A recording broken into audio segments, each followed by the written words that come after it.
Ik ben professor Özcan Hader, de decaan van de faculteit der Islamische Wetenschappen aan de Islamische Universiteit Rotterdam. Ik ben gepromoveerd op het gebied van hadithwetenschap. Ik ben dus bezig sinds 30 jaar hadithwetenschap.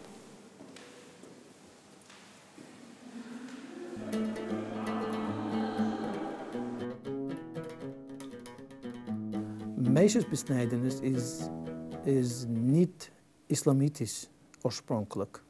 Maar in de tijd van de profeet Mohammed in Medina, toen de profeet Mohammed naar Medina emigreerde, vond hij dit praktijk in het leven van de toenmalige Medinaanse mensen. Het is eigenlijk gebaseerd op cultuur.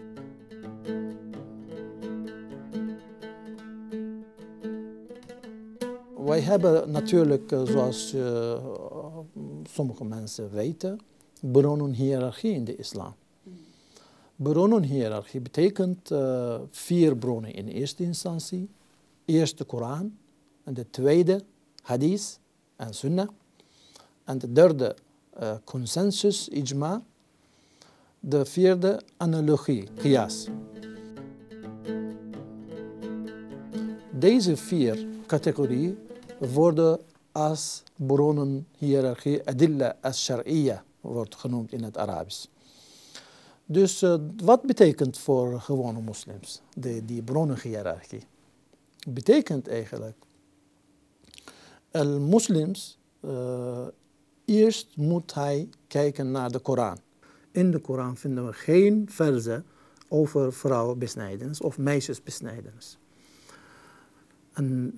Maar in de sunnah vinden we een aantal hadith-teksten.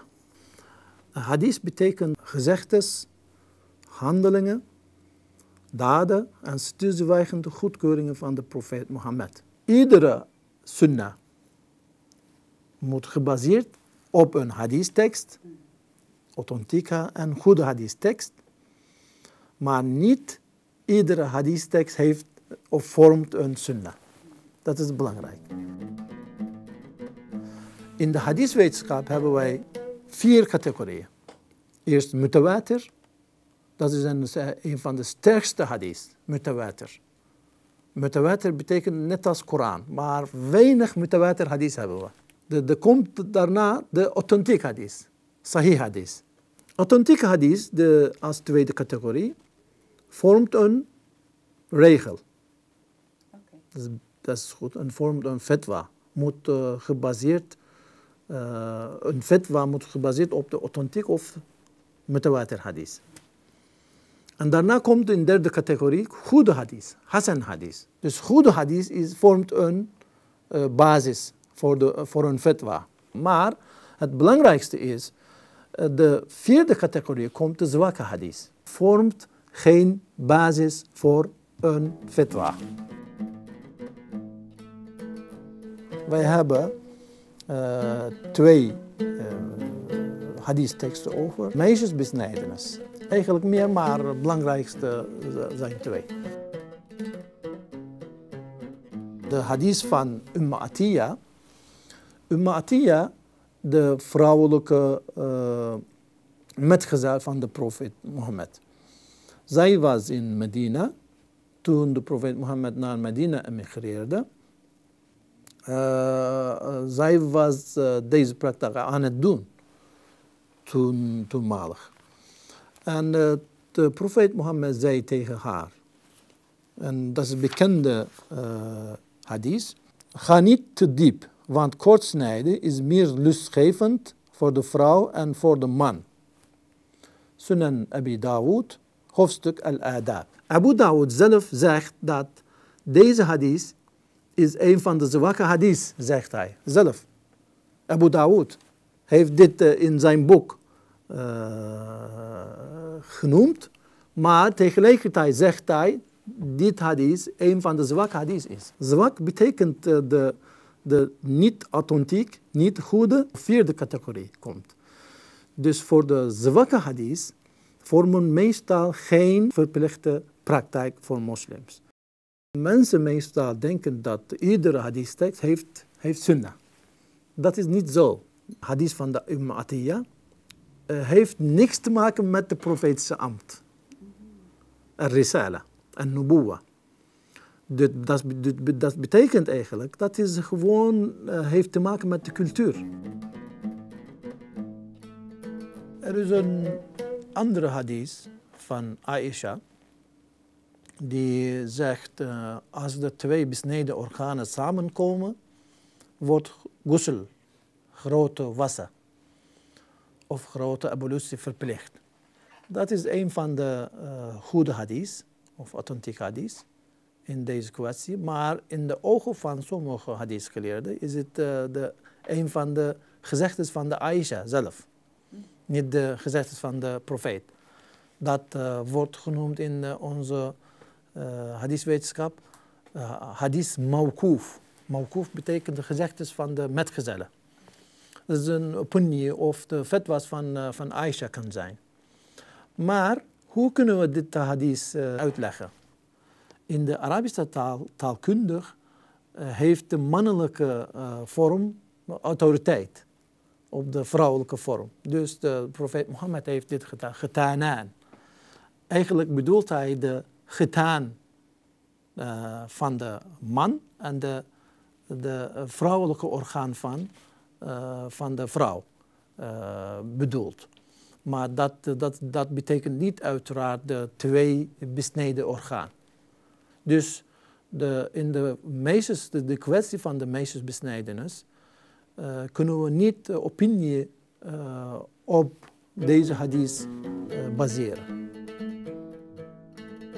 Die praktijk is niet aanbevolen door de profeet Mohammed. Geen advies. Nee.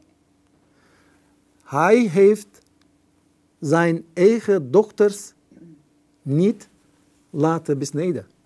Dat is ook een van de sterke bewijzen voor ons op dit moment om dit praktijk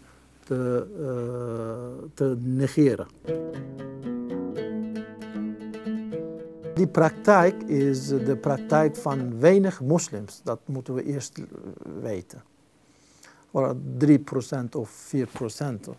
Als het zou authentiek hadith en goede hadith zijn er, dan zou het in onze praktijk, in de praktijk van de grote meerderheid van de moslims komen. Dat is niet zo. Ik kom uit Turkije bijvoorbeeld oorspronkelijk, maar in die Turkije wist ik niet dat deze praktijk werd uitgevoerd. Een van de misverstanden in deze zaak, in deze kwestie, is de onwetendheid. Vooral voor de imams. Imams en theologen en de wetenschappers op andere terreinen. Wil ik graag zeggen dat ben ik altijd bereid om antwoord te geven op hun vragen. Op het gebied van meisjesbesnijdenis op andere terreinen ben ik bereid. Kunnen ze naar de Islamische Universiteit Rotterdam komen om vragen te stellen, om discussie uit te voeren, ben ik bereid om dit makkelijk te beantwoorden. De methodologie en de termen van de hadith-wetenschap worden door mij gedoseerd. Kunnen ze als luisteraar komen en als officiële studenten komen en om onze les te luisteren en om hun vragen te stellen.